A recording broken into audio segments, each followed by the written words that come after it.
you're back this morning. If your child is off to the prom anytime soon, of course, parents want the big night to be a memorable one, but only for the right reasons. Joining us this morning is Dr. Amy Alamar, a family and education expert, with some prom night safety tips, just how to talk to your kids about this, because I know it can be really awkward. Thank you so much for being here. For having me. So, first off, let's talk about drinking, drugs. These are things that obviously teenagers can experiment with or have been known to. How do you first off talk about it with them, particularly on prom night, if you haven't done so already? Yeah, and that's a great point, because the earlier you can start with your kids, the better. Even elementary is a good time to start these conversations to get a foundation.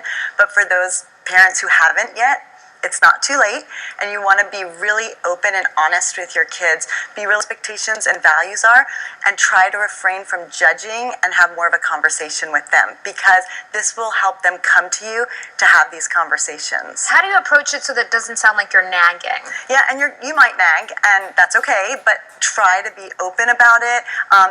When I say open and honest, you don't have to overshare. Really listening and asking open-ended questions and making your kids feel comfortable about the conversation. You can also find a trusted adult that you let them know they're the trusted adult for your kid, and they can have the conversation too if your kid isn't comfortable to come to you. I know a lot of kids experiment really young, 12, 13.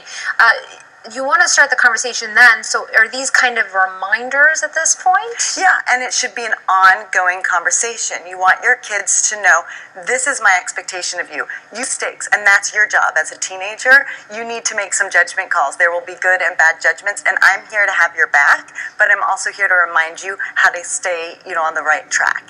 And so when they come to you, you give yourself a pat on the back, and you're really proud that they came to you.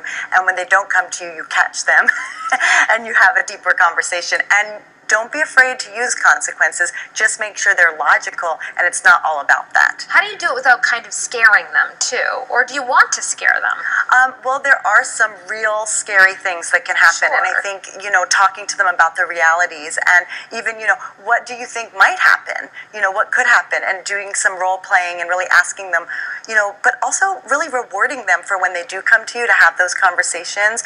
Make sure they know they can call you if they are drunk, if they are high, if they've made a really poor choice and they're in trouble. They can always call on you, and you will come and you will get them, and you will not get into it right then. Just let them know that they can call you. Yeah. Obviously, sex can be a concern too for parents, but I take it you should talk to them a lot earlier than prom night.